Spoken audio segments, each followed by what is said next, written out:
අද වීඩියෝ එකෙන් කතා කරන්නේ කුස්සියේදී අපි කෑම උයනකොට අපිට දැනගන්න ඕනෙම verbs 20ක් ගැන. මොනවද මේ කුස්සියේදී අපිට නැතුවම බැරි verbs? fry බදිනවා. තෙල් දාලා ඕනෙම දෙයක් බදිනවට අපි කියනවා fry කියලා. උදාහරණයක් I'm frying an egg. මම බිත්තරයක් බදිනවා. peel ලෙලි ගහනවා. පළතුරු හරි එළවලු හරි අල වගේ දෙයක් හරි ලෙලි ගහනවට තමයි peel කියලා කියන්නේ. Grandma is peeling the potatoes. ආච්චි අල ලෙලි ගහනවා. cut කපනවා. එළවලු පළතුරු කෑලි වලට කපනවට අපි cut කියනවා. Father is cutting the fish into small pieces. තාත්තා මාළු කුඩා කැබලි වලට කපමින් සිටිනවා. chop පොඩියට කපනවා. ලුණු වගේ දේවල් ගොඩාක් පොඩියට කපනවට chop කියලා කියනවා. He is chopping the onions on the chopping board. ඔහු කපන ලෑල්ලේ ලුණු කපමින් සිටිනවා. slice පෙති වලට කපනවා. එළවලු වගේ දෙයක් පෙති වලට කපනවට අපි slice කියලා කියනවා. Be careful when you slice the vegetables. ඔබ එළවලු පෙති කපන විට ප්‍රවේශම් වන්න. grate කුඩු කරනවා පෙරන් ගන්නවා.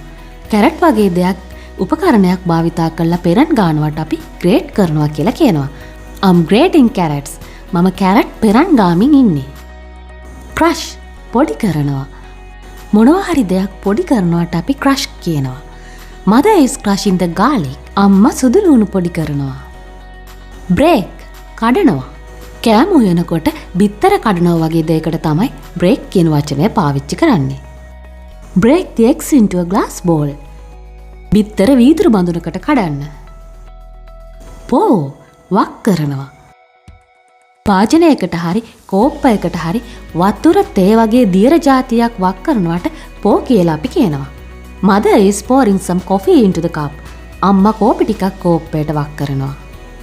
sip ටික ටික බොනවා. තොල් ගහ බොනවා. ටිකින් ටික බොනවා. She is sipping the hot coffee.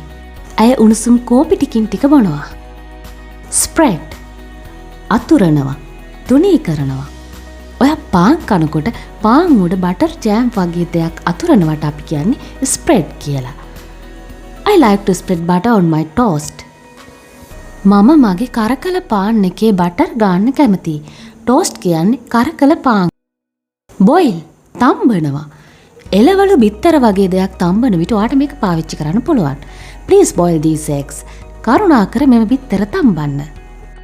steam හුමාලයෙන් තම්බනවා. එළවලු වගේ දේවල් හුමාලයෙන් තම්බන විට ඔයාට කියන්න පුළුවන් steam කරනවා කියලා.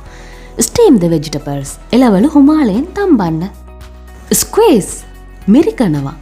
දොඩම් දෙහි වගේ දෙයක් මිරිකනවට අපි කියන්නේ squeeze කියලා. Mother is squeezing a lemon.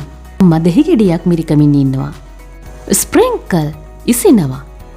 ගම් මිරිස් ලුණු වගේ දෙයක් කෑමකට උඩින් ඉසිනවට අපි කියනවා sprinkle කියලා. sprinkle some pepper on the food. කෑමට ගම් මිරිස් ටිකක් ඉසින්න. melt දිය කරනවා. උණු කරනවා. butter chocolate වැනි දෙයක් දිය කරනවට අපි කියනවා melt කියලා. melt the butter over low heat. අඩු රස්නෙන් butter දිය කරන්න. stir හැඳි ගානවා. හොදි හැඳි ගානවට අපි stir කියලා කියනවා. She is stirring the gravy with the spoon. ඇය හැන්දෙන් හොදි හැඳි ගානවා. taste රස බලනවා. යම් ආහාරයක රස බලනවට taste කියලා කියනවා. This soup tastes good. මේ සුප් එකේ රස හොඳයි.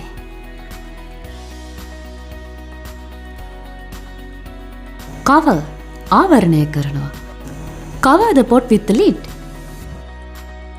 පියනකින් බඳුන ආවරණය කරන්න. mix කලවම් කරනවා. පිටි වගේ දෙයක් හොඳට කලවම් කරලා කේක් වගේ දෙයක් හදද්දි හරි පුඩින් જાතියක් හදද්දි එහෙම නැත්නම් එළවලු හොඳින් මිශ්‍ර කරලා සලාදයක් හදද්දි ඔයාට මේ mix කියන වචනය use කරන්න පුළුවන්.